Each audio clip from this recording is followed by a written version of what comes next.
Hi, I'm Sarah, and the book that I read was The Hunger Games by Suzanne Collins.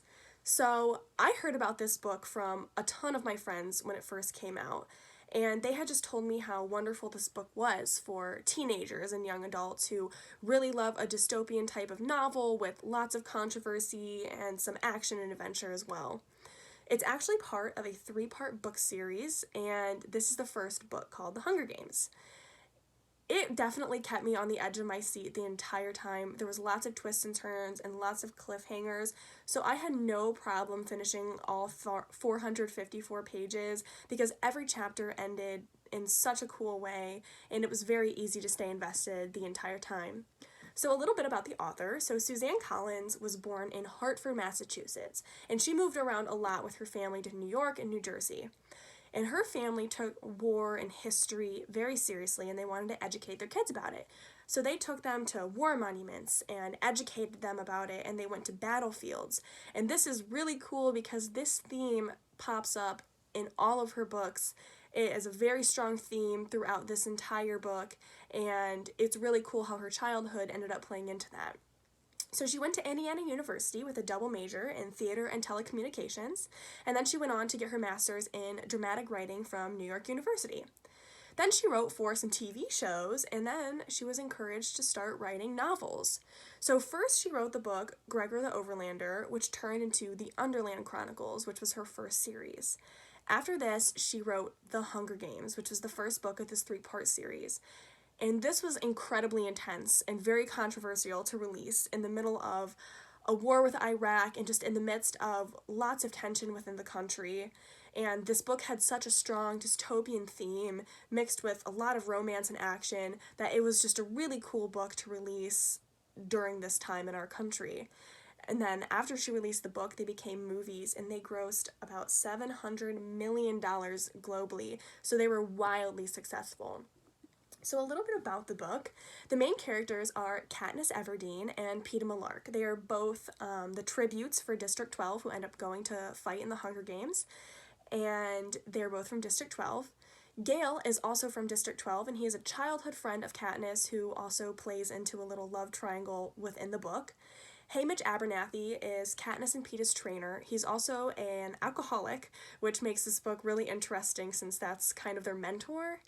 Primrose Everdeen, which is Katniss's little sister who goes by Prim, and she plays a huge role in this book, and without giving too much away, it is very cool to see her and Katniss's relationship and what Katniss ended up sacrificing for Prim.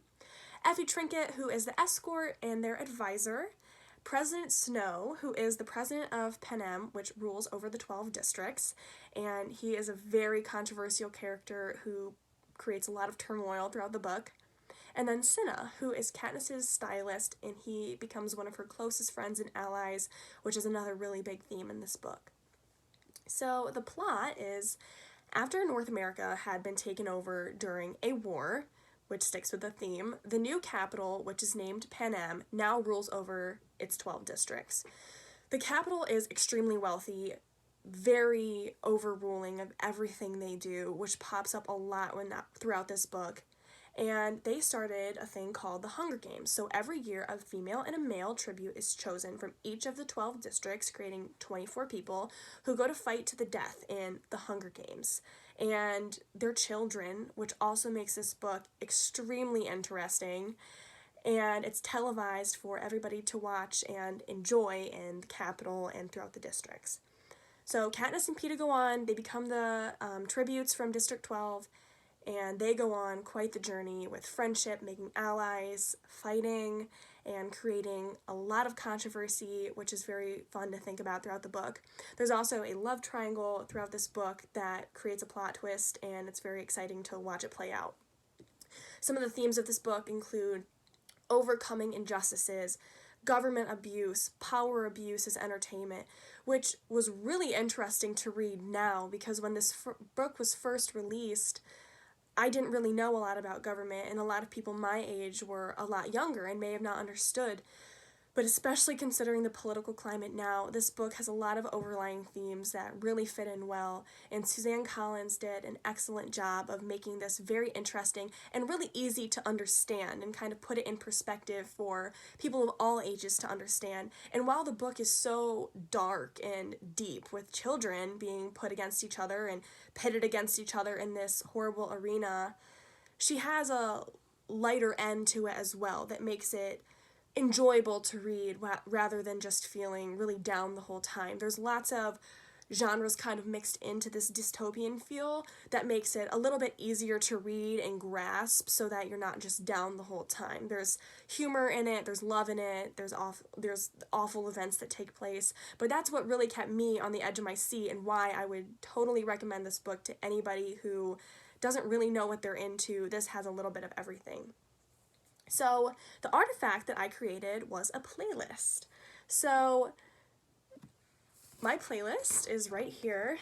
I tried to make it look just like a little Apple Music playlist, and I wanted to make it like Katniss's life throughout the novel. So I tried to choose songs that really fit with her character development. So the first song on this playlist was Survivor by Destiny's Child. Because she is a survivor, she has to go through a lot of pain. It goes on through I'm Still Standing by Elton John, because she goes through so much, but she definitely perseveres the whole time. If I Die Young by the band Perry, because that is unfortunately a possibility. Fight Song by Rachel Platten, because she definitely puts up a strong fight for injustice. Brave by Sarah Bareilles. You Learn by Alanis Morissette, because she definitely has to learn a lot of lessons about herself. Make You Feel My Love by Adele, because she definitely goes through a love story.